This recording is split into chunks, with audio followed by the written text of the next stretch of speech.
Ahí está. Ahí está grabando. está. Ahí está grabando.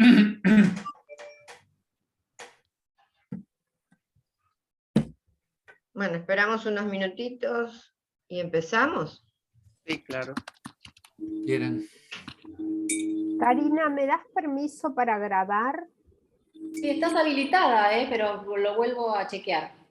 Dale. Voy a saludar a dos queridos compañeros y compañeras que conozco, que son María Richeri y Natán Sonis. Les mando un cariño que los veo ahí Hola, presentes. sí.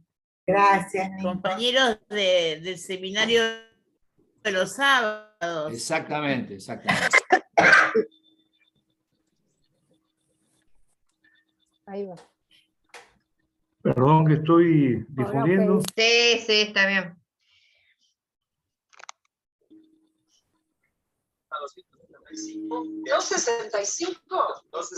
¿Sabe alguno de los Jorge si esta Medea meditativa va a seguir? Porque hasta el fines de julio está en el Cervantes. No sigue porque vienen No sigue. otros estrenos, salvo Ah. que haya alguna complicación con, como se dice, con los estrenos que siguen. Si se postergara el estreno, ¿Qué puede pasó? llegar a Ah, Alguien abrió la pantalla. alguien sí compartió su... Graciela, compartiste la pantalla. Graciela Sarlinga, salí de la pantalla, claro. Cerrala. Un comentario, si entran a la página del Cervantes van a encontrar los próximos estrenos, son realmente muy interesantes, y uno especialmente para las vacaciones de invierno, que se llama Familia No Tipo, Ah, mira qué buen nombre. de Lorena Romanín, creo que es, de Ah, la mirá. misma de Wiwi, eso. de Mariana Este, Chaud, ¿eh? de Mariana perdón, Chaud. Mariana de Mariana Chaud, perdón, me confundí con otra que había visto, de Mariana Chaud. Graciela, estás compartiendo nuevamente la pantalla. Sí, tenés que salir de la opción compartir pantalla, Sí. porque si no vemos tu escritorio. Para la pantalla tuya, claro. ¿Qué Graciela? No sé. Graciela Sarlinga. Sarlinga. Y si no, Fíjate que no comparta Ahora la sí. Ahí pantalla. está. está, Solo ya que está. comparta la pantalla. lo- ahí está, listo, ya está. Ya Bueno, está. Bueno, vamos. Bueno, ¿empezamos? ¿Les parece? Sí, sí. dale, sí. sí. Bueno, les damos la bienvenida a todos a nuestro último encuentro del año. Hoy tenemos dos invitados muy especiales. Jorge Nicosia, que es de formación sociológica, especialista en opinión pública y es divulgador vocacional de teatro independiente. Y nuestro maestro Jorge Dubati, que es crítico, historiador y docente universitario, doctor de la UBA en el área de Historia y Teoría de las Artes, es director del IAE, del Instituto de Artes y Espectáculos de la Facultad de Filosofía y Letras de la UBA, es subdirector del Teatro Nacional Cervantes, bueno, publicó numerosísimos libros, decenas de libros, y fue premio Conex en el 2007 y 2017, así que un honor tenerlo con nosotros. Hoy vamos a hacer diferente, van a empezar los invitados y después vamos a abrir preguntas y comentarios de todos los que quieran participar. Bueno, entonces, como les dije, es nuestro último encuentro y esperemos el año que viene poder volver con más pasiones en escena. Bueno, Jorge Nicosia, cuando quieras Vale, desmutearte, acá estamos. y empezás. Bueno, muchísimas gracias en principio por la invitación. Para los que somos teatreros y nos dedicamos así vocacionalmente, estar en una misma mesa con todos ustedes y con Jorge Dubati, bueno, es como el sueño, ¿no? Un sueño, tal vez inmerecido. Pero bueno, les agradezco mucho la invitación. Yo voy a tratar de aportar desde mi mirada de espectador y de divulgador, corriéndome un poco digamos, de grandes análisis teóricos y de elucubraciones, digamos, profundas a nivel teórico, pero sí darles una mirada, compartir con ustedes una mirada que la fui construyendo durante muchos años de ir al teatro y de abrazar un poco esta pasión por el teatro, ¿no? Si el Teatro Nacional, digamos, y en especial en lo que nosotros llamamos llamado teatro independiente, que a veces tiene mucho o no de independiente por distintas razones, es un fenómeno reconocido en el mundo entero, digamos, en cualquier parte del mundo donde uno puede viajar, el teatro argentino, con las personas que uno más o menos se conecta, está valorado y reconocido. Exportamos talento teatral desde hace mucho tiempo. No solo, yo siempre le digo a algunos artistas o directores que no solo se exporta soja en este país, se exporta talento, con éxito increíble de público. Es porque realmente este hecho excede a que sea una mera actividad cultural como puede darse en cualquier otro país.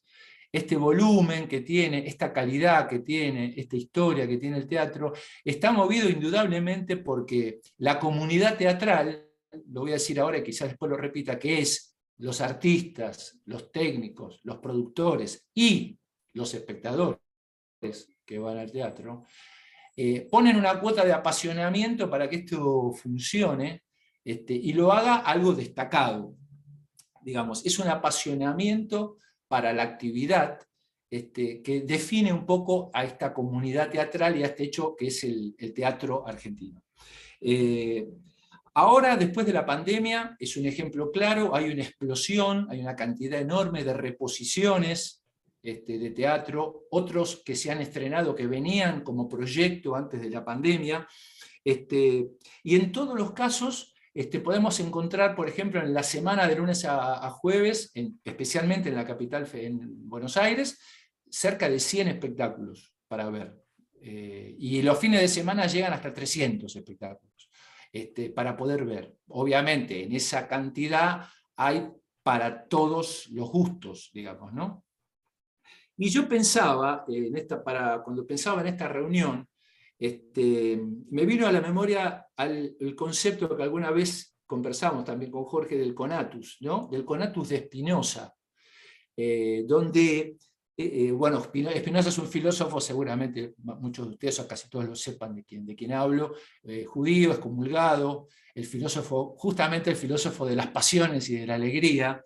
Dios o coma la naturaleza, dies ibe natura, digamos, él habla en el conatus, que cada cosa se esfuerza cuanto está en ella por perseverar en su ser, digamos, ¿no? Esa potencia que nos empuja con perseverancia a la acción, pese a las trabas o dificultades que se presentan. Bueno, el teatro, en mi modesta opinión, expresa en este país un apetito de afirmación permanente, muy especialmente de resistencia, y se resiste también a perder su especificidad como hecho estético. Lo que el maestro Mauricio el Nuestro dice, Mauricio Cartún, dice el teatro teatra, ¿no? El teatro se hace con teatro y no se hace con otros elementos. Entonces, el conatus es un esfuerzo en acto, una potencia activa de afirmación y resistencia de una cosa frente a cualquier otra externa que pudiera vulnerar su perseverancia indefinida. Entonces, cuando me refiero a la comunidad teatrera, como dije, incluyo a los artistas, a los técnicos, a los productores y también a los espectadores, son parte constitutiva podemos decir, estos dos ámbitos haciendo una unidad. Desde un razonamiento dialéctico no se comprendería el concepto de hijo o hija sin madre, ¿no? Entonces es imposible concebir teatro solo espectador o solo artista. O sea, artistas y espectadores hacen a una unidad que se llama teatro.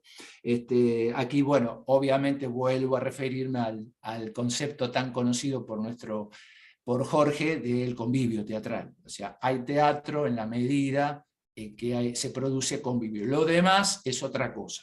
El famoso tecnovivio, las pantallas. El teatro se produce, es el teatro que se da en el hecho convivial de espectadores y artistas, digamos, técnicos y productores. cuando se conoce el lado B, un poco, del teatro, que no tiene por qué conocer, yo siempre digo que cuando uno come el pan no se pone a pensar en el momento en que el panadero lo hacía o qué tipo de harina usaba, uno come el pan, digamos, ¿no? La producción de teatro, digamos, cuando uno ve el lado B, el detrás de escena, ¿qué quiere decir el detrás de escena? Todo el proceso de preproducción, la producción, los ensayos, el conseguir la escenografía, especialmente hablo del teatro más independiente, ¿no? Hay toda una realidad que es desconocida, no tiene por qué conocerla el espectador, pero sí nos ampliaría un poco el panorama, saber cuánta pasión y cuánto esfuerzo y cuánto trabajo hay antes de que pase eso que va a pasar el día que nosotros estamos sentados en la butaca, digamos, ¿no? O en el espacio que sea, porque hoy hay mucho teatro y mucha expresión que no necesariamente tiene butaca. Entonces nosotros vemos el resultado, que en el caso del teatro también tiene una especificidad, que es proceso y resultado es simultáneo. Eso que está sucediendo esa noche quizás no suceda nunca más.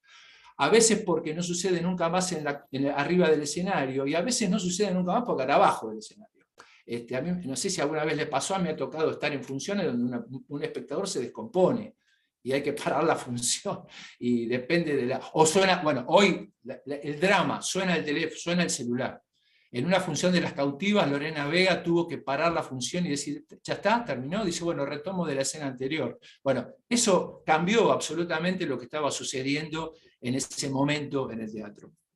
Entonces, vemos esta situación de proceso y resultado de manera simultánea.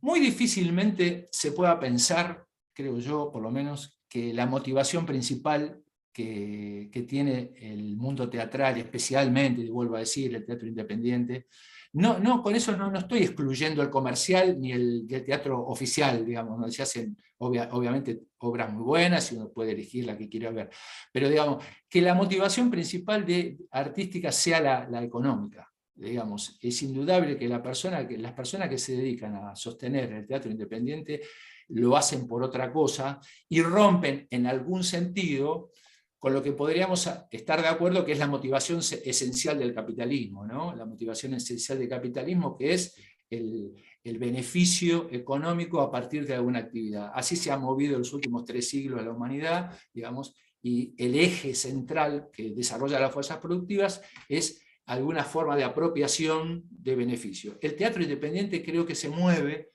en algún sentido es una diferencia, en otro sentido. Y así como me gusta pensar que la creatividad, digamos, es hija de la necesidad, en general en la vida cotidiana, muchas veces ante una necesidad específica, uno tiene que apelar a las herramientas de la creatividad para poder dar respuesta. Bueno, en el teatro independiente la necesidad tal vez no sea la necesidad económica. Si uno tuviera una situación económica comprometida, creo que lo último que pensaría es dedicarse a hacer teatro. En cambio, sí lo que hay es una fuerte necesidad expresiva, una fuerte necesidad de decir, una fuerte necesidad de construir forma, una fuerte necesidad de romper un poco con la realidad y, como dice, alterar el sintagma, se dice, ¿no? O sea, crear un mundo paralelo, diferente, en base a herramientas estéticas, en base a herramientas artísticas. Entonces, el teatro está mostrando una comunidad que tiene una fuerte necesidad de expresar y de expresarse. Hoy es increíble, especialmente después de post-pandemia, la cantidad de obras y de personas que van al teatro. O sea, están volviendo a romper el miedo a salir, y quizás nunca será un elemento masivo, en el sentido que lo son otras pasiones, de las cuales me voy a referir después, pero es indudable que podemos llamar un nicho, en estudios de mercado a veces se habla de nichos o de segmentos de minoría intensa, digamos, ¿no? Donde después de la pandemia se ha expresado todo eso que estuvo casi 2 años larvado ahí, escondido, se ha hecho exponencial, y hoy de martes a domingos hay salas, aunque sean más grandes o más chicas, llenas de público. Entonces, ese es otro elemento que quería referir, que es a la necesidad de expresión, digamos, ¿no? Que existe en el público y en los artistas para motivar esta acción de teatro. Hay algún micrófono abierto, bueno, no importa. Cuando se escucha a la comunidad teatral, en general, hablo de los dos componentes. Espera un acerca de segundito, cómo- Jorge, que Sí, Lilian, sí. ahí está, ya está, ya sé. Ahí Sí. está. Lo muteaba y se desmuteaba, perdón. Digo que cuando se escucha a la comunidad teatral referirse a cómo surge un poco los orígenes de cómo fue esa vinculación, digamos, ¿no? Se suele caer en un hecho absolutamente epifánico, como se llama, ¿no? Como algo que se desplegó, que apareció, que surgió de alguna manera sin demasiados elementos previsibles. Por alguna razón se disparó este amor o esta pasión que se tiene por la asistencia o por el hecho de producción teatral. Cada uno de los que estamos aquí presentes seguramente tendrá su historia. Si está aquí es porque indudablemente podrá remitir o referir a algún acontecimiento específico que podría fechar como diciendo, bueno, acá fue cómo se me desplegó a mí esta pasión. Bueno, yo voy a contar brevemente el mío, porque creo que tiene algo que ver, tiene algo muy importante, que es, eso fue una tarde en el año 1993, ya hace más de 30 años, en el Teatro Payró, con la obra La oscuridad de la razón, de Ricardo Monti, que probablemente la mayoría de los que están acá por lo menos la hayan sentido nombrar, aunque no la hayan visto. En el Centro Cultural de la Cooperación, hace creo que 2 años y pico, hizo una nueva versión, Virginia Innocenti, sobre esa obra. Bueno, Ricardo Monti, padre de la dramaturgia teatral, digamos, ¿no?, de la Argentina, que entre paréntesis tuve el honor de que me muestre los manuscritos una vez de su obra, en una libretita negra, de esas que se usaban antes, obviamente escritas a mano. Bueno, yo me acuerdo que fui a ver esa obra, obviamente por alguna razón fui, y cuando terminó la obra no entendí nada. O sea, no podía buscar un punto de referencia con lo que había pasado ahí, digamos, vamos a decir, con la realidad, digamos, ¿no?, con el mundo real. Y sin embargo sentí todo. O sea, yo quedé tomado, y Jorge suele usar una palabra que me parece pertinente para que el que avisa no traiciona, dice, que es quedé despalabrado. Se lo escuché decir a él hace tiempo y me parece lo más certero. O sea, yo quedé despalabrado, me quedé un rato largo sin poder saber. Bueno, y ahí quedé tomado por algo que pasó, que no tiene mucha explicación. La palabra de los griegos, que es la función áptica, ¿no? Esa cosa que te toma, te toca, digamos, que no tiene que ver solamente con lo escuchado, ni solamente con lo visto, sino que tiene que ver con tu cuerpo en su totalidad, te toma y no te suelta más. Otro elemento más cercano, que me pasó exactamente lo mismo, fue con la versión que hizo Norman Brisky de Potestad de Pavlovsky. O sea, la mayoría quizás de acá, o muchos de ustedes la pudieron ver con María Oneto, él universaliza la problemática del terrorismo de Estado, la monstruosidad de lo humano, con la estética del teatro no japonés. Entonces uno va a ver lo que es un relato que hacía Pavlovsky durante 1 hora y pico sobre un apropiador, y resulta que se encuentra con una obra, con un mundo absolutamente diferente, con María Oneto teatralizando el teatro no japonés. Entonces, bueno, es indudable que algo del orden de lo inexplicado, de lo inexplicado, lo inexplicable, mejor dicho, sucede con ese vínculo. Bien, así como en las sociedades en general, para avanzar un poquito y darle, tenemos unos testimonios, para no hacerlo muy largo, de 4 testimonios cortos, y antes de pasar a los testimonios quiero decir un par de cositas más. Así como en las sociedades en general puede rastrearse diversos ámbitos donde lo pasional juega un rol muy importante, en nuestro país voy a poner 2 ejemplos que para mí son verificables, que son el fútbol es un ámbito de pura pasión, y la política, ¿no? la historia política de nuestro país está hecha de pasiones, creo que en todos los países, pero en este país, por distintas razones que no vienen al caso, por las grietas o no, por los fragmentos que existen, lo pasional está muy puesto en juego. Pero me gusta pensar que el teatro, dentro de esa cuestión pasional, tiene una diferencia muy importante con respecto a las otras pasiones, que es que acá no se disputa, ni se compite, ni donde no hay adversarios. Acá no se hace, el fútbol se hace más allá de la forma, para ganar a otro, digamos, y obtener un beneficio. La política, bueno, ni hablar. En cambio, el teatro es una actividad de comunión, es una actividad donde la motivación no es competitiva, es estética, es artística, es la de producir un hecho para enriquecer, digamos, el intelecto, el alma, las emociones de las personas. Y uno puede verificar hoy, por ejemplo, que sin idealizar, yo no estoy idealizando acá las dificultades que puedan tener las relaciones entre las personas, pero digo, uno puede escuchar cómo compañeros, actores o actrices de una obra recomiendan a compañeros, actores o actrices de otra obra, donde muchas veces están en los mismos horarios y en distintas salas. Entonces, ese me parece que es un hecho importante para destacar como especificidad. El teatro, otro valor que por lo menos yo percibo y que me interesa muchísimo, es que el teatro interpela desde el arte, digamos, al estado de cosas. El Estado tiene un valor de cuestionamiento y de crítica desde lo poético, digamos, al estado de cosas en general.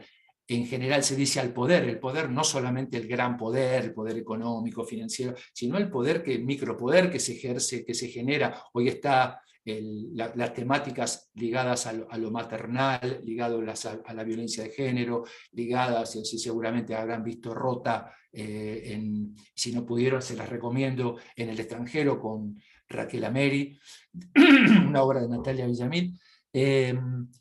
El ideologema que es el feminismo, para decirlo de alguna manera, o las cuestiones ligadas al género, han tomado una fuerza realmente notable, y el teatro tiene esa capacidad de cuestionar desde la forma, ¿no? El teatro es forma, o sea, para leer cuestiones políticas, humanas, uno puede leerlas en la filosofía, en la sociología, en la literatura, pero el teatro es básicamente una forma que tienen todos esos temas de ser tratados en un espacio escénico. Rubén Schumacher habla del espacio escénico incluyendo la butaca, ¿no? El espacio escénico lo hace. En su libro Lo Incapturable, que también aprovecho para comentarlo para quien le interese, él habla de que el espacio escénico es el escenario y la butaca. Entonces, ese es uno de los grandes temas. Y está el apasionamiento, que acá hemos tenido hechos históricos que es bueno no olvidar, como es el caso del Teatro Abierto. Teatro Abierto fue una experiencia estética, política, digamos, de gran compromiso a partir de la forma teatral con la realidad de lo que estaba sucediendo en el país.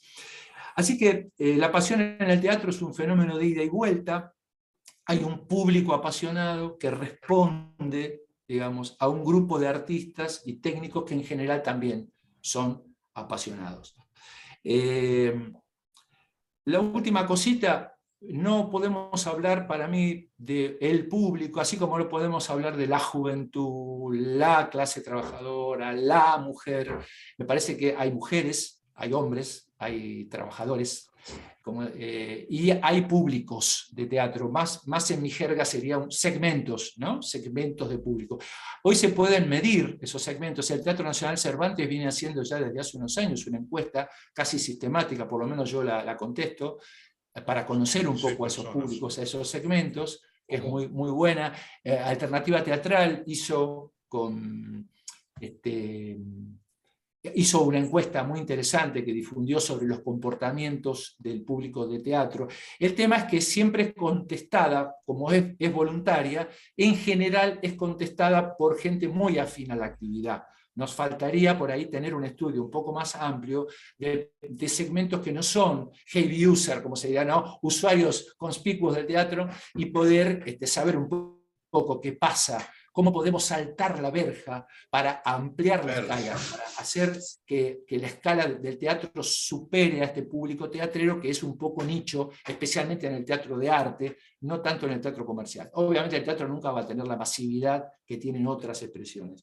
Entonces, digo, es muy importante ver que hay distintos segmentos de público que tienen opciones, y la cartelera le ofrece a todos esos segmentos de público opciones diversas, ¿no? En el teatro comercial uno puede ver determinadas cosas, en el teatro público, en el teatro oficial, digamos, hay recursos, por suerte, para poder hacer obras de poco mayor de envergadura. Ustedes fíjense, una mirada simple, las obras de teatro independiente en general son obras de pocos personajes, con muy poca posibilidad.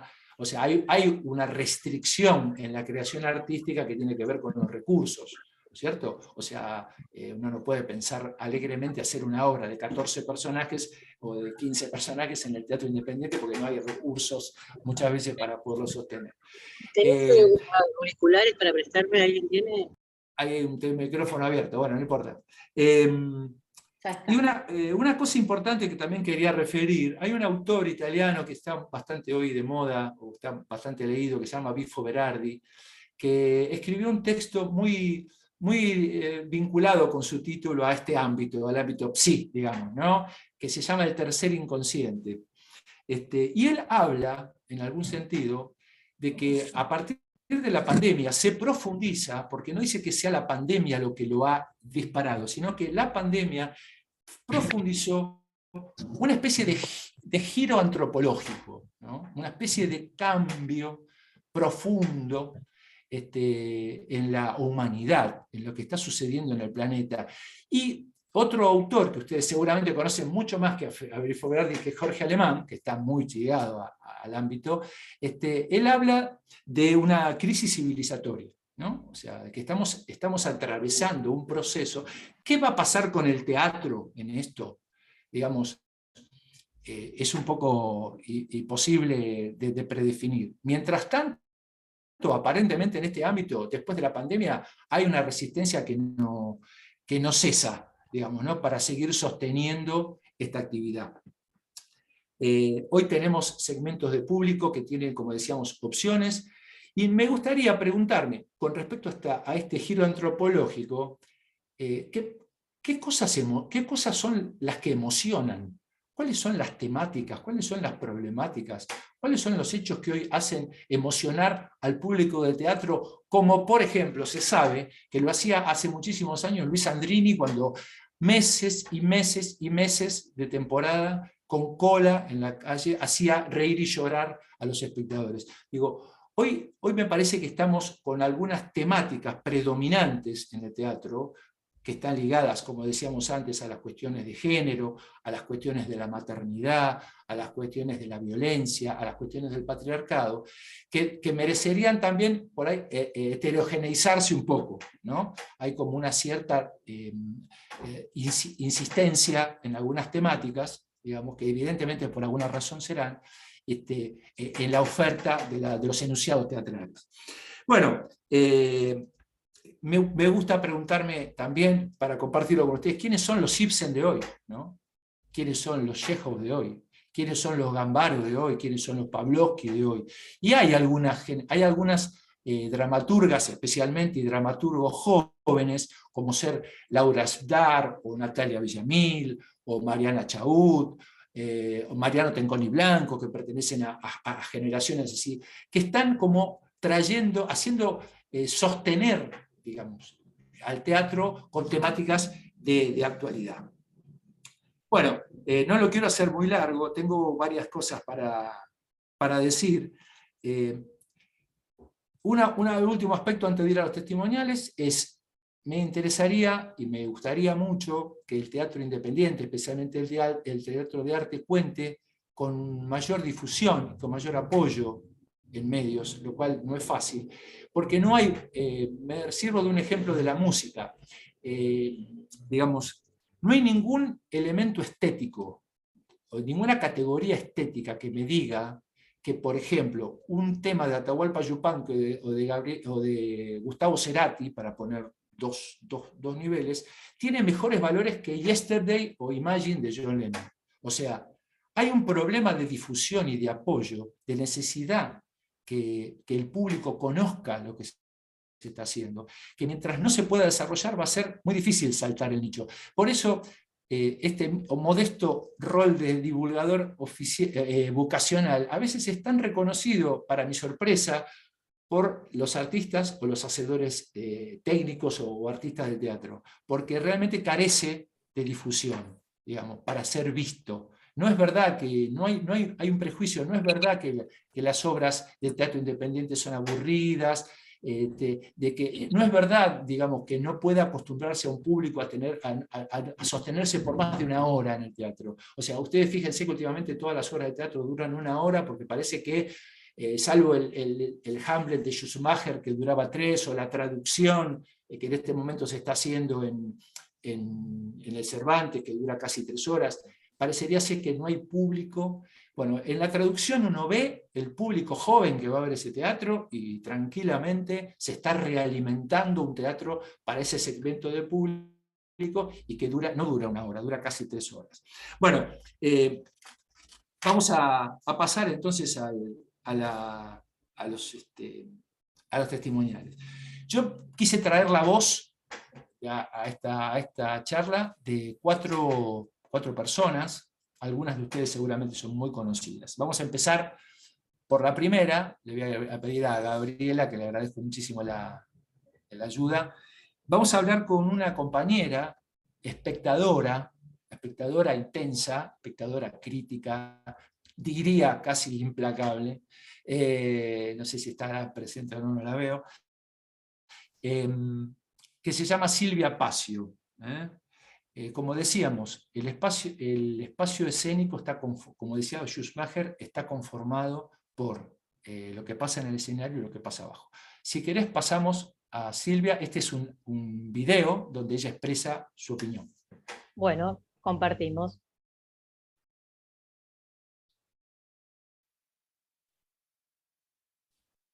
Hola, buen día.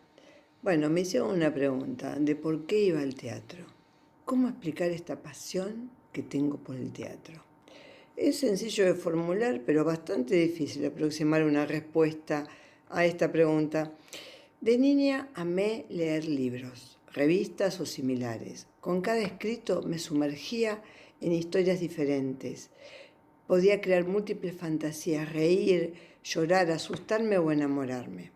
Mi sed de aventuras navegaba por los textos, viviendo las vidas de los personajes, y las historias me remontaban a coordenadas de tiempo y espacio insospechables. Conseguía enojarme, llorar, reírme, todas pasiones que hacían eco en el cuerpo que me daba la palabra. Cuando descubrí el teatro, resignifiqué ese popurrí de emociones al compartir con los actores el mismo techo, durante ese irrepetible momento que dure el acto teatral. Puedo participar de la escena, ser la protagonista o reconocerme en el villano. O quizás algo del decorado me produce un efecto de fascinación donde el texto desaparece más de una vez. En cambio, algún color, un objeto, un detalle, el recuerdo de una melodía se actualiza y tiñe el telón de fondo. Habito ese instante príncipe donde la poética, ese baño de palabras, de gestos o el descubrimiento de la escenografía de un color que me deslumbra, me permiten participar de una realidad virtual, pero sin tecnología.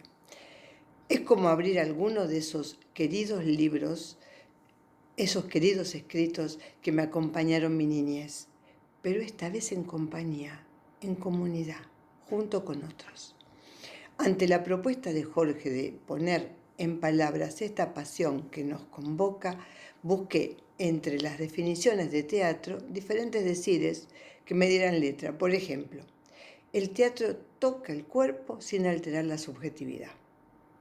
Eso quiere decir que esta praxis dice que cada espectador lo interpreta de acuerdo a su parroquia.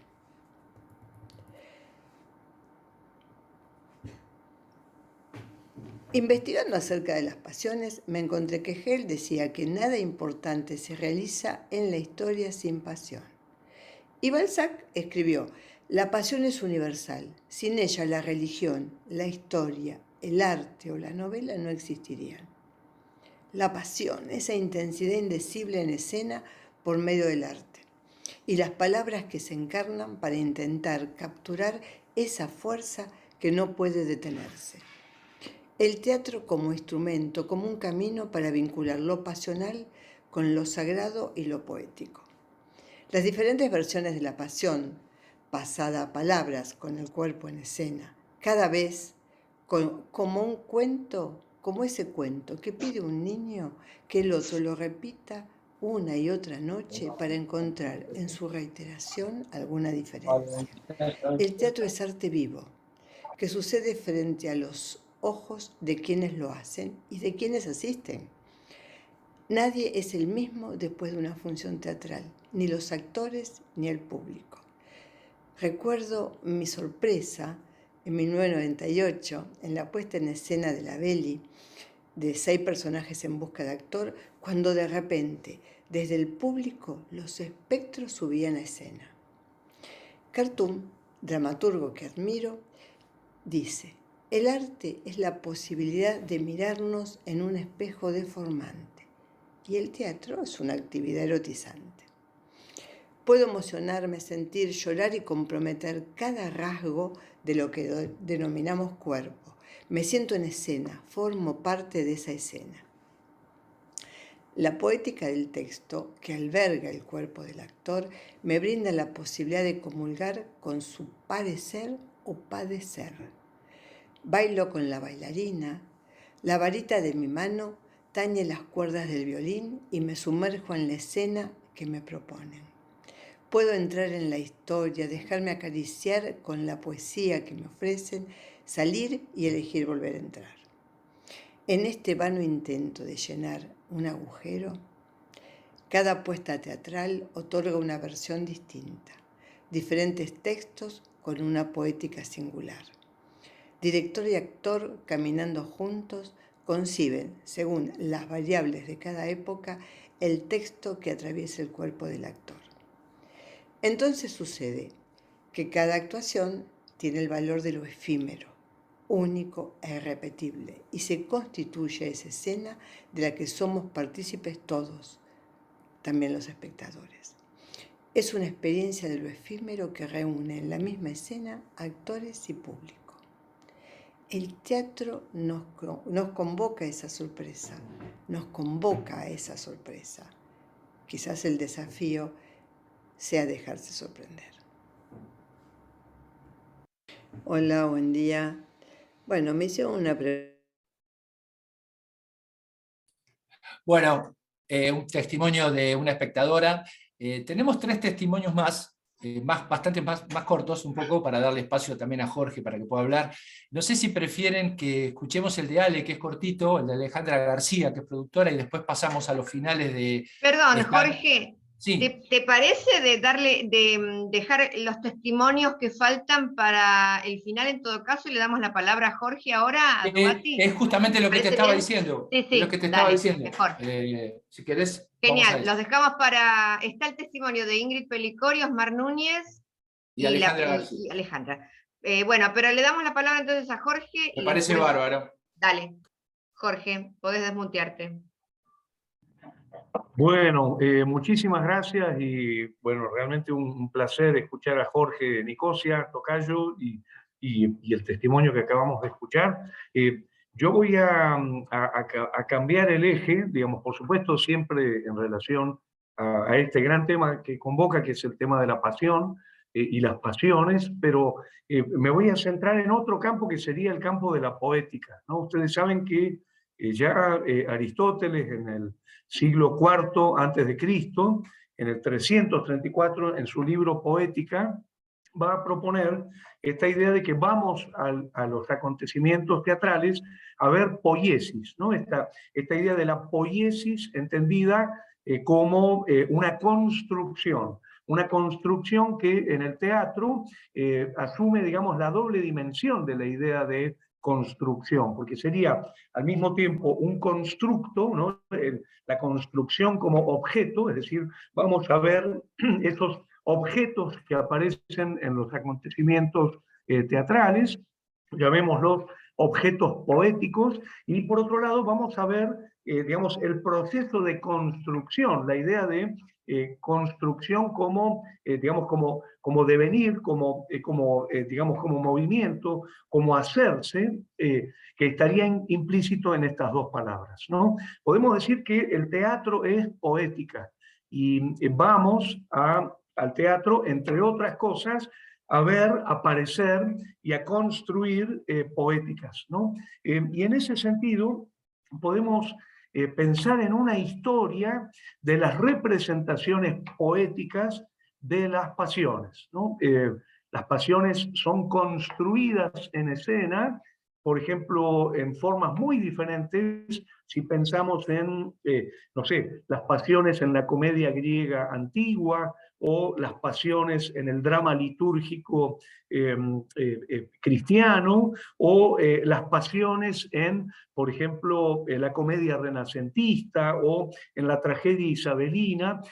Podemos decir que una de las cosas más maravillosas que tiene la historia del teatro justamente es que construye poéticamente las pasiones de manera diferente. Y podemos hacer una suerte de historia poética de las pasiones, ¿no?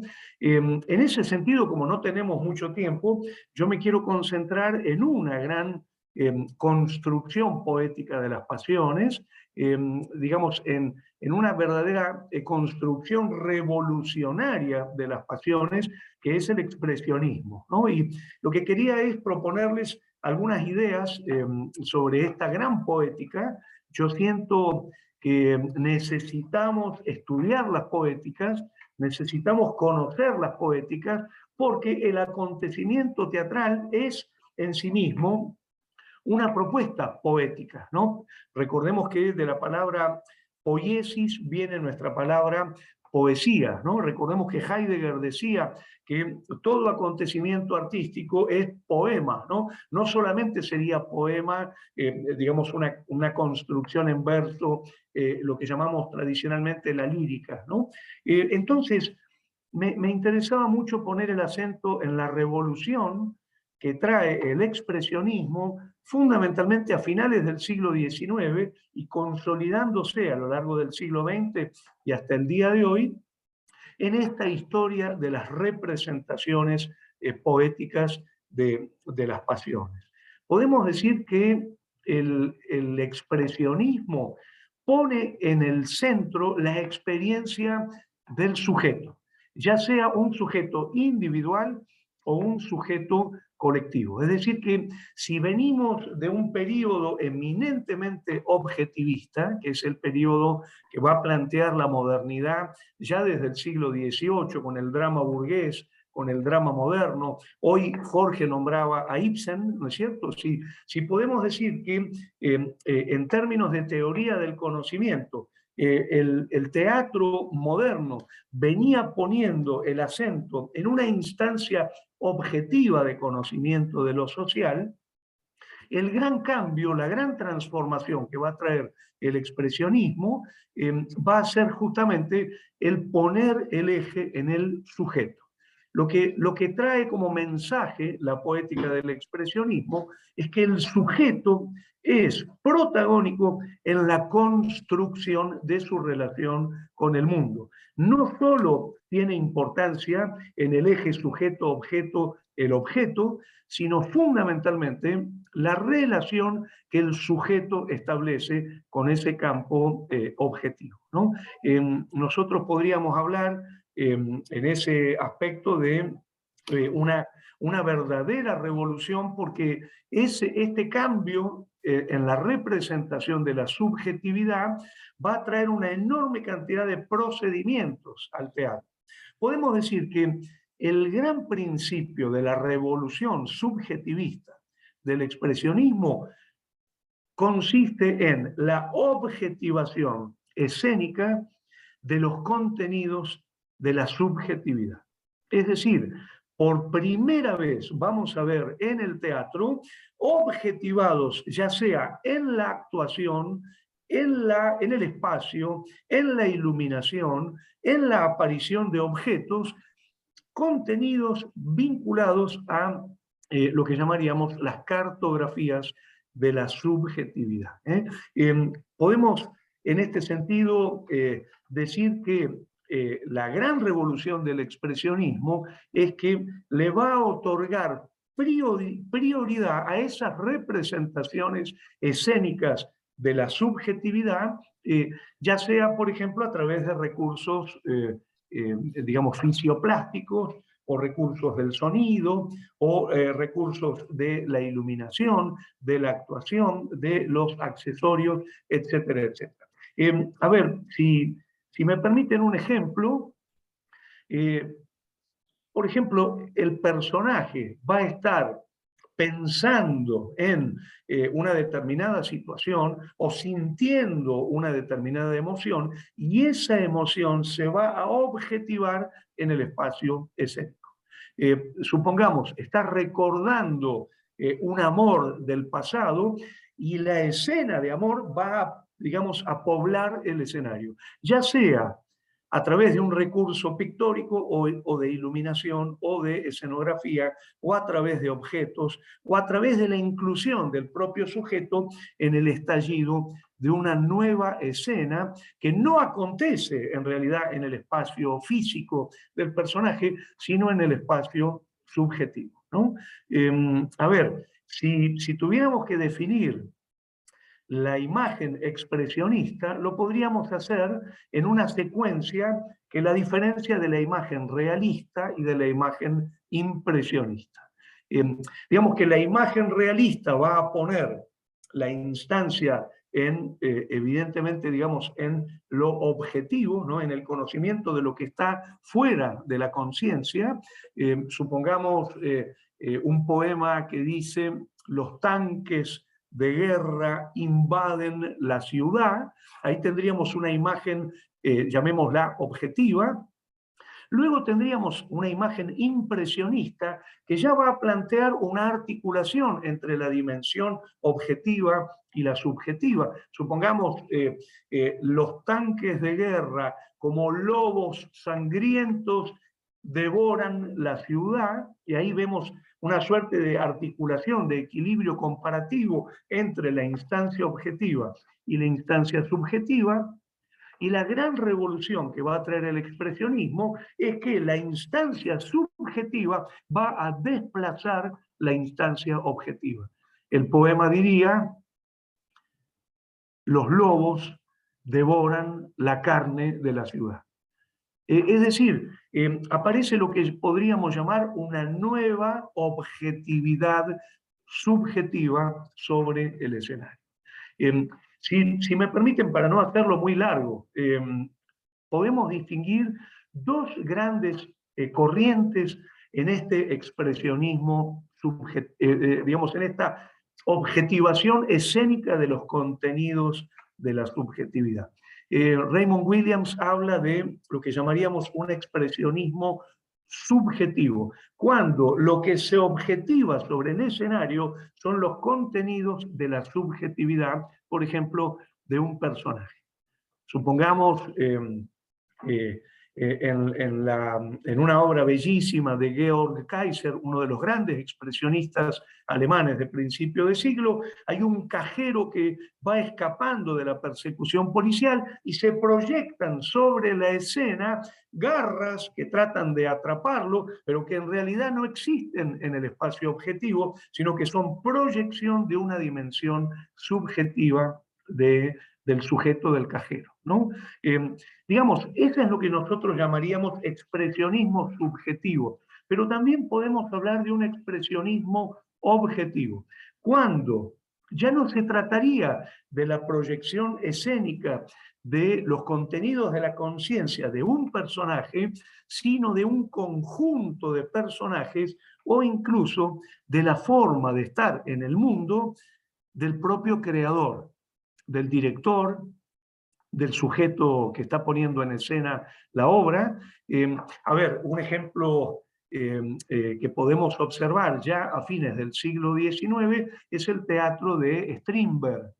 Strindberg considera que el mundo, desde una visión eminentemente subjetiva, se articula entre amos y esclavos, machos y hembras. Entonces, el mundo, por ejemplo, de la señorita Julia, no va a estar planteado en términos de objetividad social, sino en términos del permeado de esa subjetividad con la que mira Strindberg el universo. Podemos decir en este sentido que el expresionismo subjetivo sería un expresionismo de mundo, donde el personaje proyecta sobre el espacio escénico los contenidos de su conciencia, de su subjetividad, entre otros las pasiones, y por otro lado el expresionismo objetivo, que sería, digamos, lo que llamaríamos expresionismo de mundo. Hay un ejemplo muy hermoso, una película que seguramente todo el mundo vio, y si alguien no la vio, estaría bueno que la vea, que se llama El gabinete del doctor Caligari. La película empieza como una película de expresionismo de mundo, de expresionismo objetivo, pero termina por la focalización final de la internación de quien está relatando la película, termina como un expresionismo subjetivo, es decir, toda la objetivación de mundo que hemos visto en realidad puede pensarse como una relación de perspectiva desde la conciencia del personaje, ¿no? Bueno, imagínense esta revolución en los escenarios, porque además la podemos observar no solamente como expresionismo objetivo y subjetivo, sino también, por ejemplo, como expresionismo social, en el caso de El mono velludo de Eugene O'Neill, o expresionismo metafísico, como es el caso de Despertar de Primavera, digamos, donde aparece ese personaje final que digamos, acompaña al protagonista, y que realmente lo que no podemos pensarlo sino como una instancia metafísica de forma de relacionarse con la vida por parte del protagonista de Despertar de Primavera, ¿no? La pieza de Frank Wedekind, ¿no? Pensemos también en un expresionismo figurativo, es decir, un expresionismo que podemos pensar de manera fisioplástica, ¿no? Pero también podemos pensar en un expresionismo abstracto, donde, por ejemplo, en una pieza de el gran director Bob Wilson, Einstein en la playa, lo que observamos es, y esto también lo podemos ver, por ejemplo, en la apuesta que hizo Luciano Cáceres de 448 Psicosis, digamos, lo que vemos es únicamente el rostro de la actriz iluminado y una oscuridad absoluta en derredor, que no es sino la objetivación escénica abstracta de la negrura de su relación con el mundo, ¿no? del sentimiento que va a conducirla finalmente al suicidio, ¿no? Entonces, para ir cerrando, yo quería decirles que tenemos en la Argentina una tradición maravillosa de expresionismo. Nuestro primer gran autor expresionista, sin duda, es Roberto Arlt.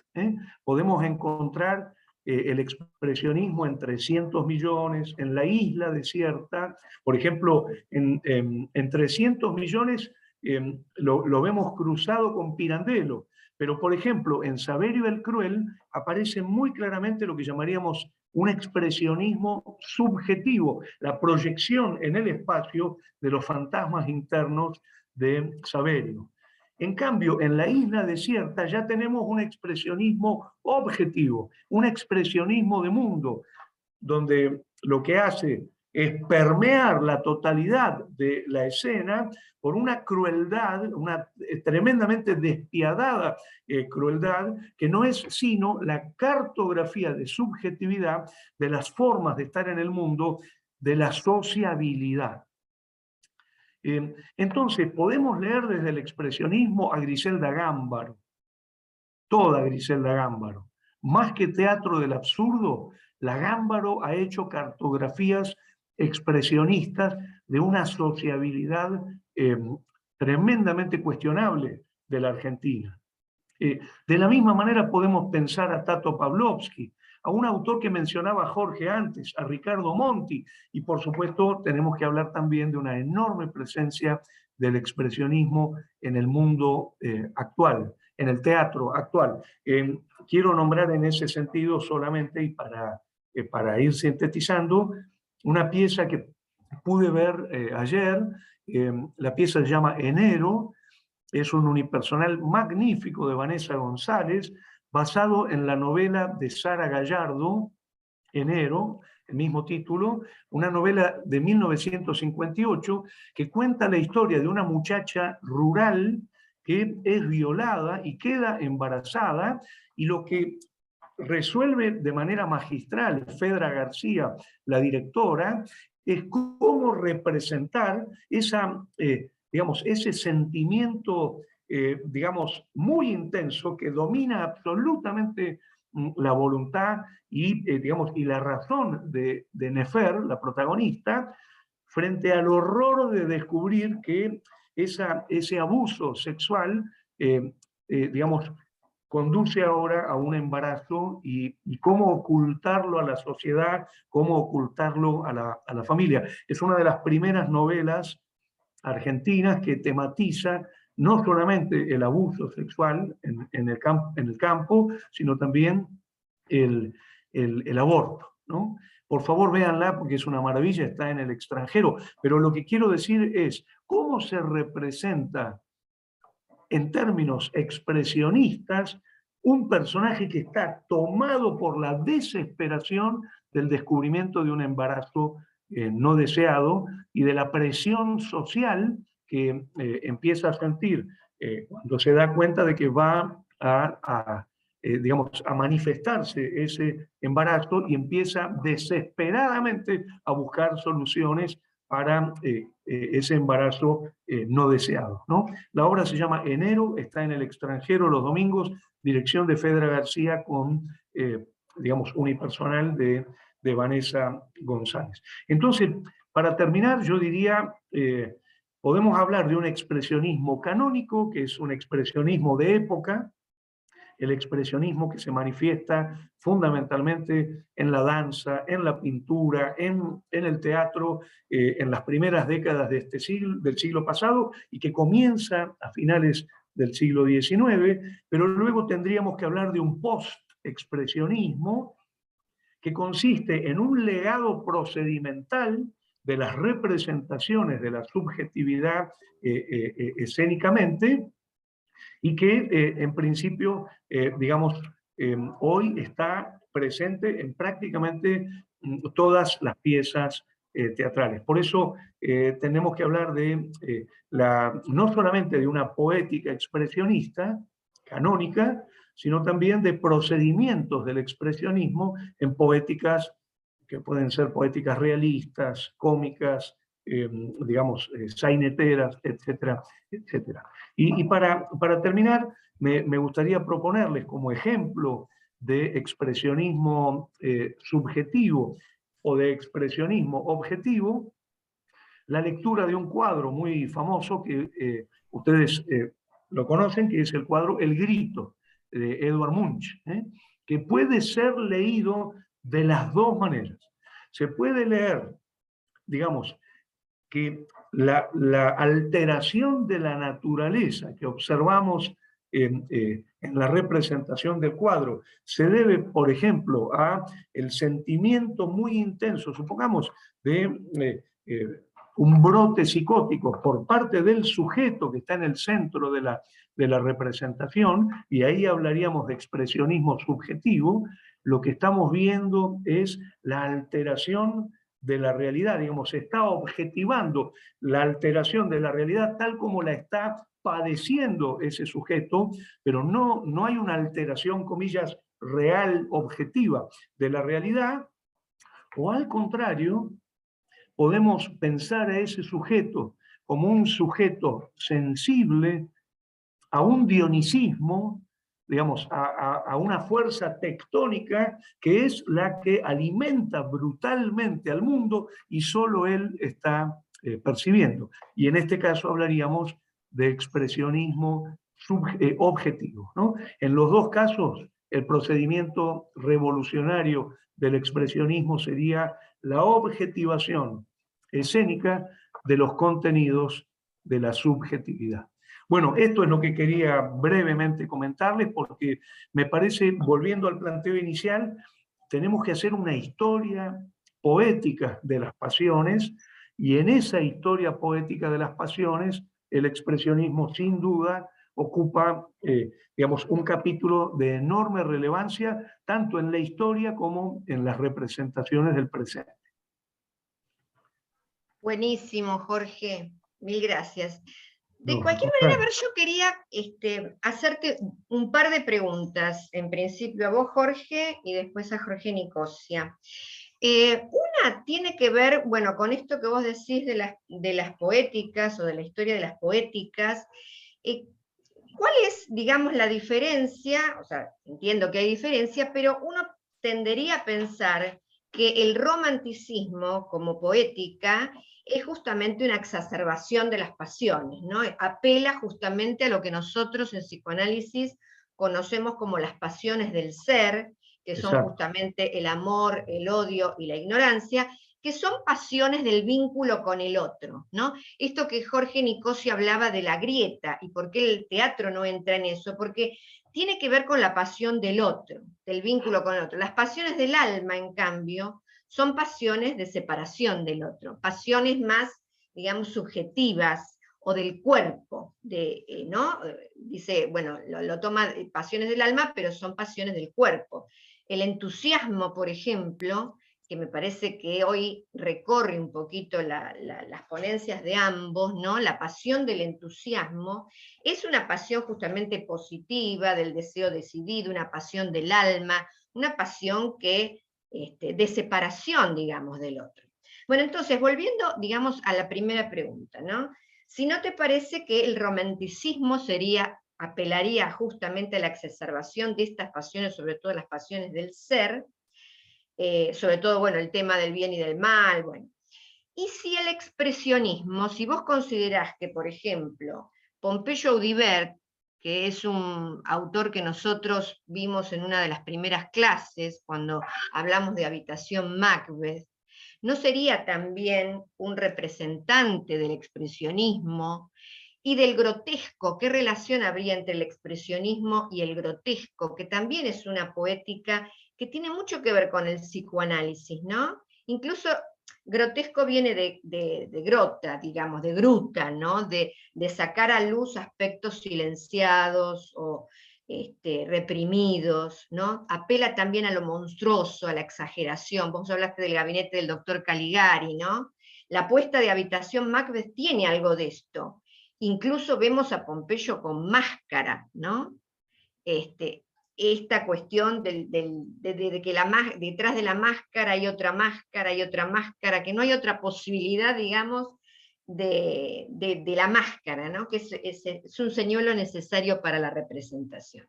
Bueno, y además de que en el expresionismo, en el grotesco, los personajes se muestran divididos, ¿no? O sea, está la subjetividad ahí, como vos decís, en primer plano, y la división, digamos, que experimenta el sujeto. Bueno, Exacto. por ahí es mucho, pero a ver qué les parece. Yo creo que la pregunta está buenísima porque vos estás poniendo el acento en lo que llamaríamos una genealogía del expresionismo. Sin duda, el expresionismo es un devenir del romanticismo. Pero si lo analizamos en términos de poética, los procedimientos que lleva adelante el expresionismo no están en el romanticismo. Podemos decir que tal vez la famosa exaltación del yo en el romanticismo se expresaría fundamentalmente como la investigación del yo en territorios vinculados a lo desconocido, ¿no? La pasión, el delirio, digamos, los estimulantes, la locura, y elaborado esto desde lo que Russell Siebel llama un dandismo emocional, una suerte de exhibición emocional. Esto en el romanticismo, ¿no? Lo encontramos en un procedimiento fundante del romanticismo, que es el monólogo, que justamente es el procedimiento que va a abandonar la objetividad.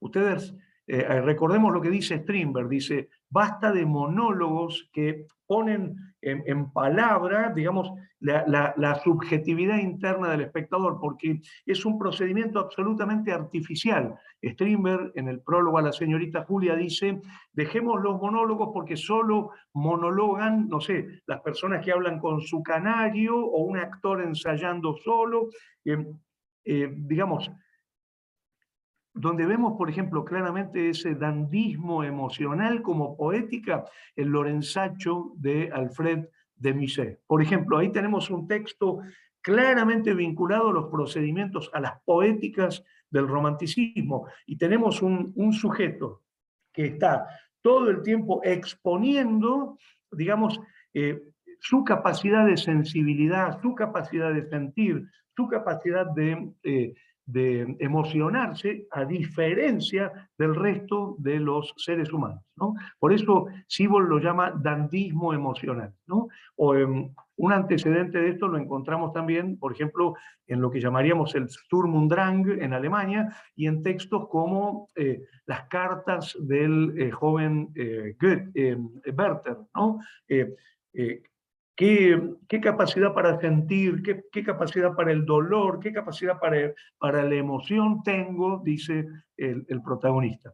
Lo interesante del expresionismo es que va a tomar esa línea, pero lo que va a hacer es un verdadero giro digamos, en diálogo con el objetivismo. Lo que va a decir el expresionismo es la experiencia de la realidad no solo es objetiva, sino eminentemente subjetiva. Entonces, lo que vamos a ver sobre la escena es cómo se habita la realidad, ya sea por cartografías de la subjetividad individual o por cartografías colectivas. Digamos, cartografías de representación de la sociabilidad, ¿no? Y, por ejemplo, un procedimiento magnífico de esto va a ser la iluminación, el procedimiento de la escenografía, la aparición de nuevas objetividades. Esto en el Lorenzaccio no lo tenemos, ¿no? Por eso podemos decir, el repertorio procedimental de construcción de las pasiones en el romanticismo es muy diferente al que va a traer el expresionismo en términos de representación poética, ¿no? Si ustedes me permiten un ejemplo que creo que puede ser interesante, La mirada del sordo, un espectáculo de Bob Wilson del año 70, para que veamos la productividad que tiene el expresionismo en el siglo XX. No estamos hablando de principios de siglo, no sé, de Toller, de Kaiser, de O'Neill, estamos hablando de los años 70 y hasta el día de hoy, ¿no?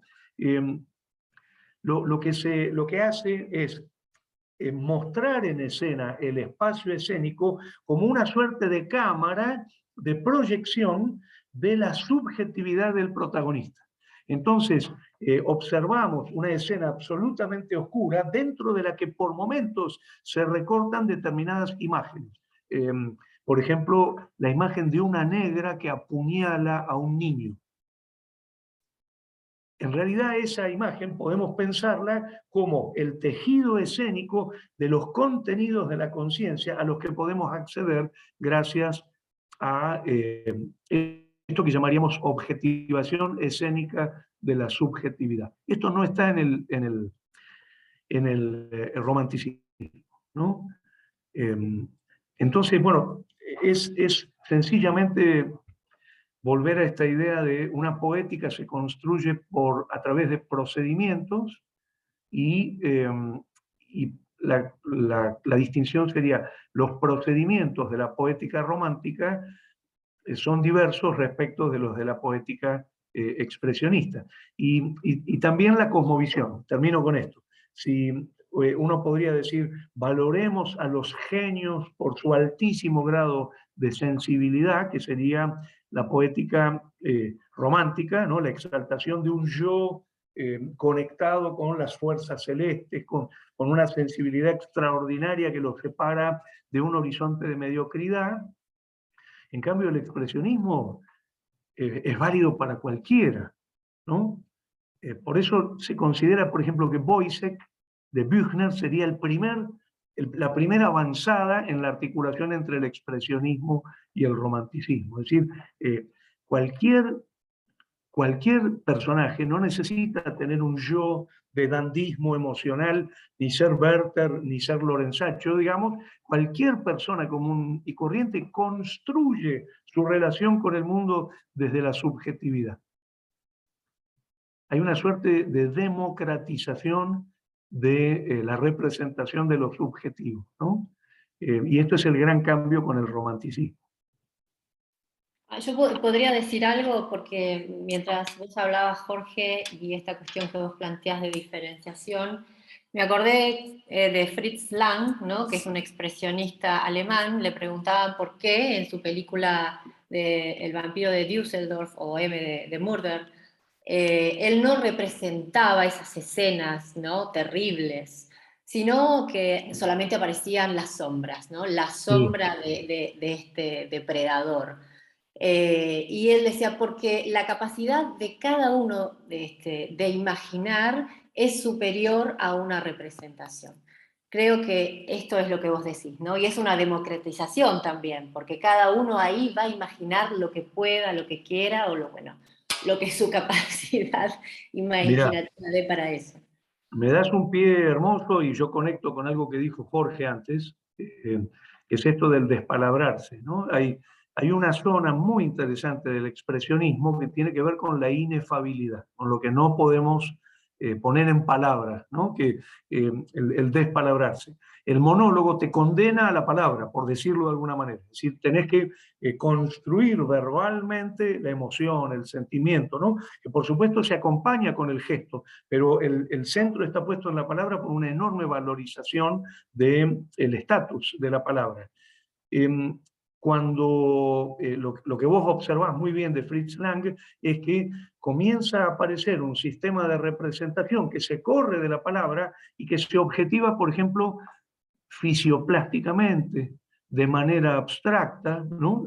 Digamos, de manera metafísica, y que al no nombrar lo que nombra, habilita un campo de conexión con lo inefable, ¿no? Todos nosotros tenemos una dimensión de inefabilidad, cosas o que no podemos decir porque por alguna razón, digamos, o porque no pueden ser dichas, porque forman parte de lo que llamaríamos la infancia, ¿no? El infans, el que no habla. El teatro es cuerpo y por lo tanto es una experiencia de infancia muy potente. Creo que como decía Jorge antes, el expresionismo logra eso, logra, digamos, estimular esto que llamaríamos una representación de la inefabilidad, ¿no? Una conexión con la propia inefabilidad. Me parece que eso ya es una revolución absoluta, ¿no? Que no quede en las palabras, digamos, ¿no? Recordemos que, ¿cómo se llama? Lorenzaccio de Alfred de Musset era una pieza que se escribió para ser leída, o sea, ni siquiera para ser representada, ¿no? Y de hecho se representó como 60 años después de su publicación, ¿no? Digamos, él hablaba de teatro para el sillón, ¿no? Para leerlo. Es decir, que hay ahí una dimensión de la palabra. Si nosotros vemos, por ejemplo, toda esta cuestión de digamos, la representación que se escapa de las palabras a través de la iluminación, a través del dibujo, a través de lo abstracto, de los colores o de nuevas figuraciones escénicas, bueno, ahí aparece una estimulación para la conexión de la inefabilidad que excede totalmente al romanticismo, ¿no? Liliana pidió la palabra y después vamos a pasar a los testimonios que faltan. ¿Te parece, Jorge? A mí me parece perfecto, no me gustaría que queden afuera los testimonios de las Por tres supuesto. personas que Bueno, faltan. Liliana, y Gracias. después Bueno, sí. pasamos a los testimonios. Rapidito, me pareció que hubo un pasaje entre lo que explicó Jorge Nicosia y Jorge Dubati, y creo que apelamos hoy a algo que es una diferencia del lado B que dijo Jorge, que no se ve. Yo creo que ahora en el teatro, con los nuevos movimientos y con el psicoanálisis introducido y intersectado, se ve muchísimo más el proceso de producción como lo producido, ¿no? Es como lo del enunciado y la enunciación. Acabo de ver Los Secretos, maravillosa, en el teatro, en el Portón de Sánchez. Es impresionante porque en esa obra de 70 minutos, más o menos me aparecieron asociaciones con 10 pacientes, con sus secretos, con sus emociones, con las propias.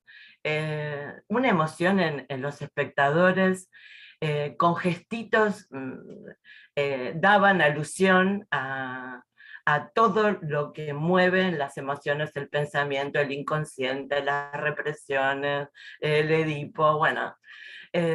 Y me parece que hay un cambio fundamental, que es, ya no vemos tanto el telón, por lo menos en los teatros a lo que vamos, ¿no? El público, los espectadores agradecidos e intensos, como me considero. Y si eso tiene que ver con esto de también dejar como mayor, que se ven más los hilos de ese proceso de producción, y a la vez poder interactuar aún más con todo lo que vamos sintiendo, emocionando, ¿no? Asociando y tal. Bueno, nada más. Perdón, te quiero hacer solo una especificación mínima. Estoy totalmente de acuerdo con lo que vos decís, de que hoy se ve más, pero se ve más, en lo que vos te referís es al procedimiento estético de develar que eso es teatro.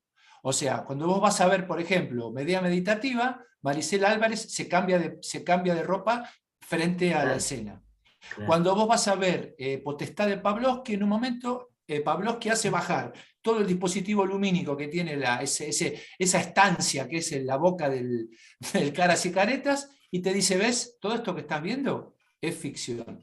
En ese sentido, yo coincido totalmente con lo que vos decís, de que el procedimiento teatral se ha develado respecto a la historia, digamos, como para que el espectador sería como una especie de brechtiana del distanciamiento, ¿no? O sea, mirá, esto que estás viendo vos acá, rompe con la ilusión de que es teatro, porque esto es verdad. Ahora, a lo que yo me refería del lado B específico, es al esfuerzo y al trabajo de producción, a la condición de actividad laboral, profesional, que tiene previo al teatro, que muchas veces no se va. Vamos todos, digamos, lo voy a decir con la mejor, todos nos sacamos la foto con el artista, todo muy lindo. Atrás de todo eso que viste de Los Secretos, vos, que es una obra extraordinaria con el genial Iván Moschner, hay todo un trabajo para poder lograr, para conseguir la escenografía, para los trajes. Yo fui a ver una obra en el Centro Cultural de la Cooperación el otro día, extraordinaria, que aprovecho para recomendarla, que se llama Damas Bravas. Damas Bravas tiene un trabajo de vestuario, por ejemplo, que uno no lo ve el trabajo, uno lo que ve fue el vestuario. Pero el trabajo y la inversión que hay para lograr ese vestuario, yo me refería específicamente a eso, pero coincido totalmente con vos, como que en el teatro más de vanguardia o el teatro más contemporáneo, digamos, se rompe ese escondido que hay detrás de escena, ¿no? Y se devela en muchas obras la verdad.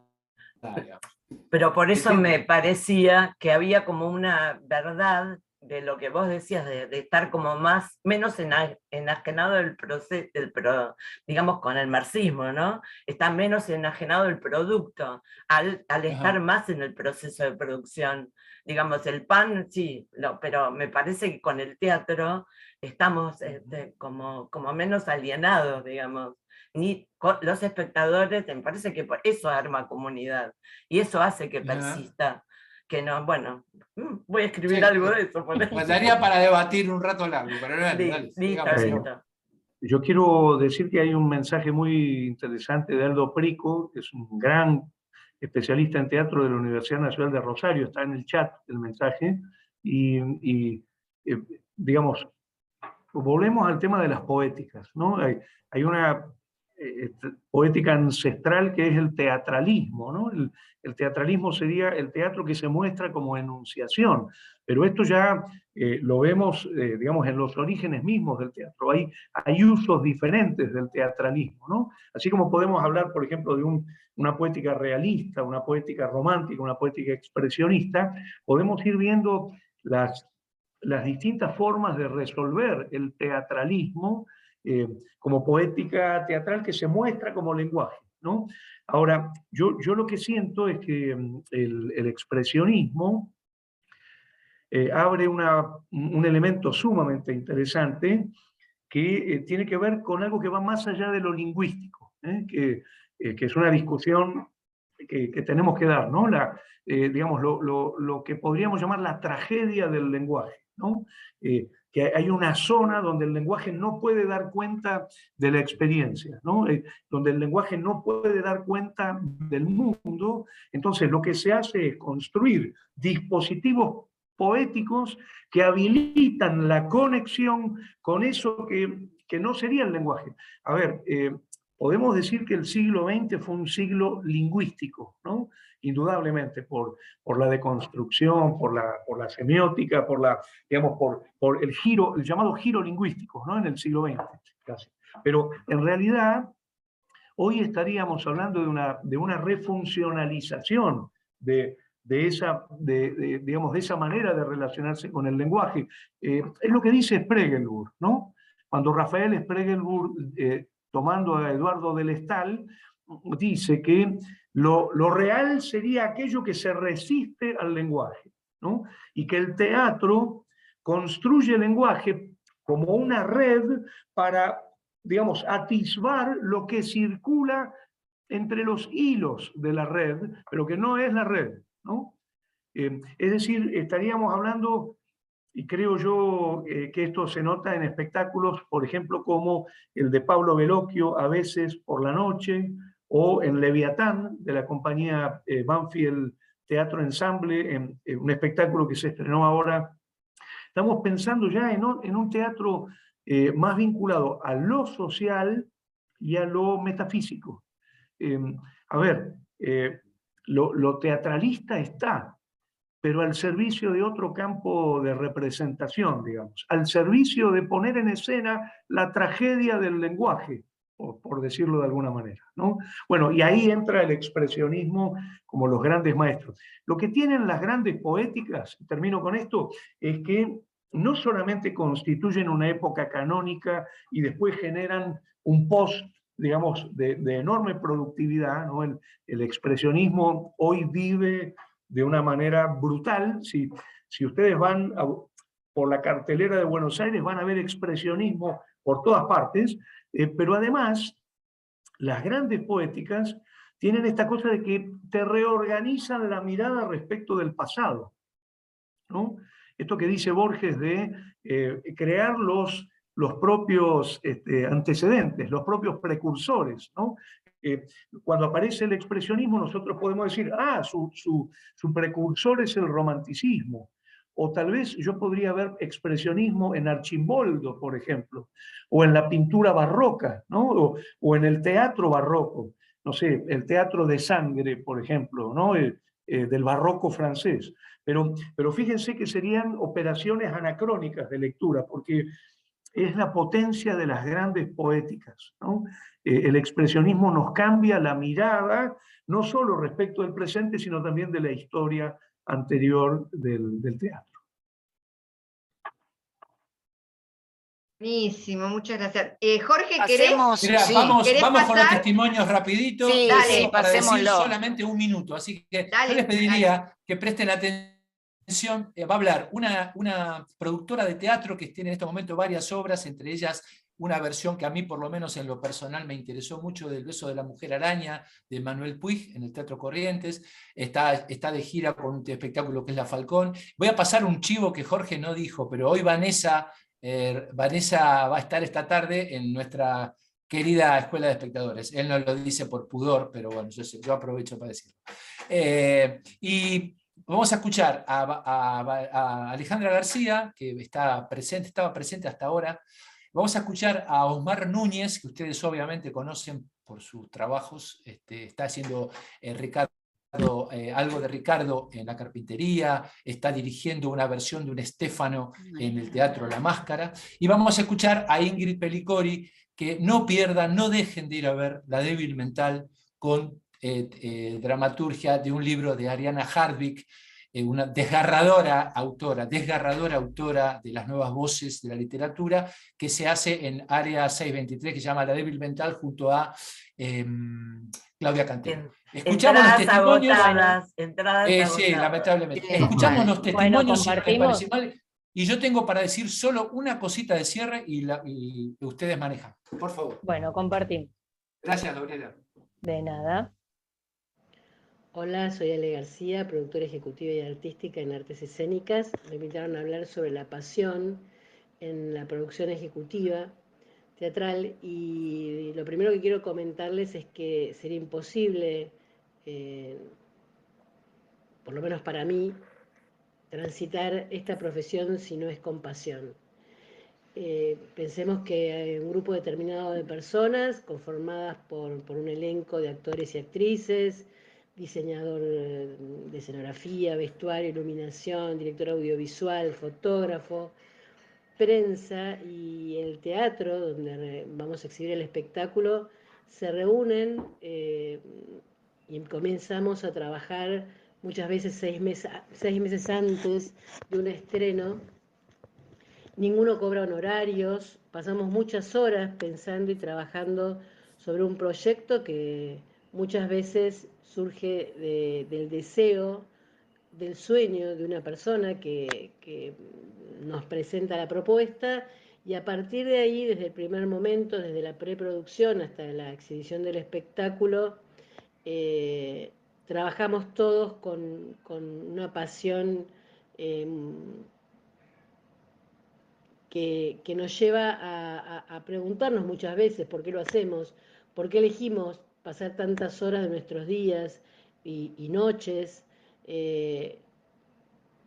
para presentar un proyecto que muchas veces no sabemos qué va a suceder con él, cuál va a ser la respuesta del público. Y creo que la respuesta tiene que ver, en primer lugar, que todo ese grupo humano creyó en ese proyecto y puso toda su energía, todo su compromiso, todo su profesionalismo para que llegue ese día y se pueda exhibir el espectáculo. Nosotros disfrutamos mucho de la reacción del público después, y cada función es única. Y disfrutamos como si fuera la primera vez que lo vemos. Esto sucede por amor al teatro, porque nos lleva una gran pasión, porque personalmente para mí es fundamental qué le sucede a esa persona, a esos desconocidos, ese espectador desconocido que se acerca y que nos elige entre más de las 500 espectáculos que se presentan en la ciudad de Buenos Aires, y que al salir del espectáculo, cada uno con una reacción diferente, se ve esa mirada apasionada, agradecida, muchas veces se acercan a abrazarnos. La verdad que es muy placentero saber que pudimos generar en una persona desconocida distintas sensaciones y que quizás modifiquen algo de su vida. Para llegar a ese momento todos trabajamos realmente con mucha pasión, y es maravilloso ver cuando el público agradece, conmovido, y de algún modo comunidad teatral creo que generadora de estas pasiones, y eso lo sentimos con cada aplauso, con cada bravo o con cada agradecimiento. Para finalizar, entiendo que el teatro y lo que genera es pura pasión, vivido por un grupo de apasionados. Muchísimas gracias. Si estás en la sala, Ale, muchas Hablar gracias. No de te veo. pasión y teatro abre tantas puertas posibles, tantas distintas entradas al tema que uno podría explorar o pensar, pero me voy a centrar en el actor, primero en el sentido de que la vida profesional de un actor se sostiene en la pasión. Bueno, a lo largo de toda la vida, casi diría que sobre todo en la pasión. Por eso, con todas las irregularidades, azares, etcétera, uno sigue ahí, porque es una pasión. Es una pasión que excede cualquier interés, cualquier conveniencia, cualquier pensamiento sensato.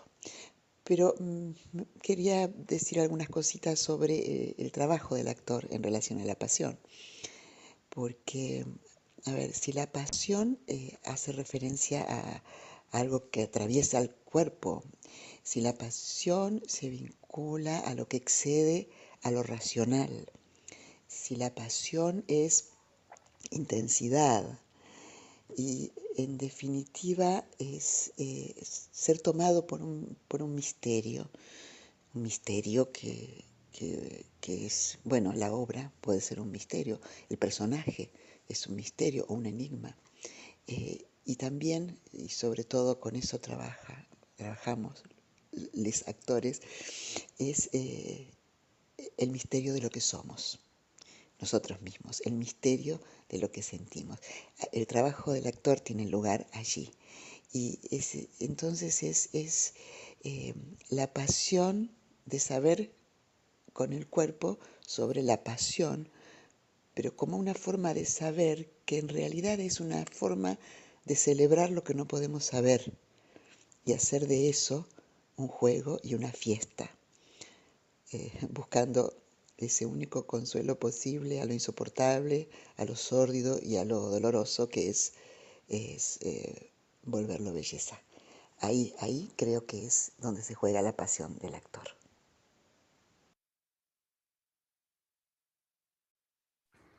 Hola, ¿qué tal? Soy Osmar Núñez. Estaba recordando cómo tocar el tema, estaba pensando cómo tocar el tema de la pasión en el teatro. Y creo que viene acompañado antes de otra cosa, pero quiero graficarlo un poquito. En la escuela primaria que había, en la secundaria también, pero en un colegio del Estado, en provincia, donde yo vivía, había una biblioteca que estaba en la dirección del colegio, y yo iba cada rato porque me gustaba leer mucho desde muy chico. Y me acuerdo que lo primero que leí, tomé un libro, y que era Anton Chejov, Tío Baña. Y me impresionó mucho, mucho. Yo tenía 12 años y me la morfaba en los recreos. Me la llevé a mi casa, me la podía llevar, la terminé de leer, bla, bla, bla.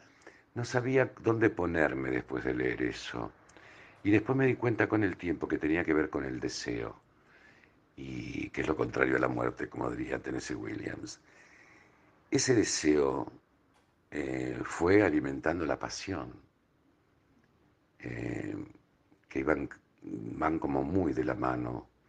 Y yo tengo esa impresión. Si no hay deseo, si yo no deseo hacer tal cosa, si tal material no me produce ese deseo, no va a haber pasión. Entonces, para mí, creo que el deseo es el protagonista por sobre todas las cosas, y que la pasión viene después. Cada cosa que hago tiene que estar acompañado del deseo y, por ende, la pasión. En cualquier área, pero en el arte en general, no solo en el teatro, en el arte en general. que además está la cosa de la compañía, ¿no? Del complot con el otro, con el compañero, con el actor, con el director, el autor, y todo aquello que compone una producción teatral. Lo técnico, artístico, como la luz, la escenografía, el vestuario, etcétera, el maquillaje. Así que bueno, volviendo a la pasión, antes el deseo. Un abrazo, saludos.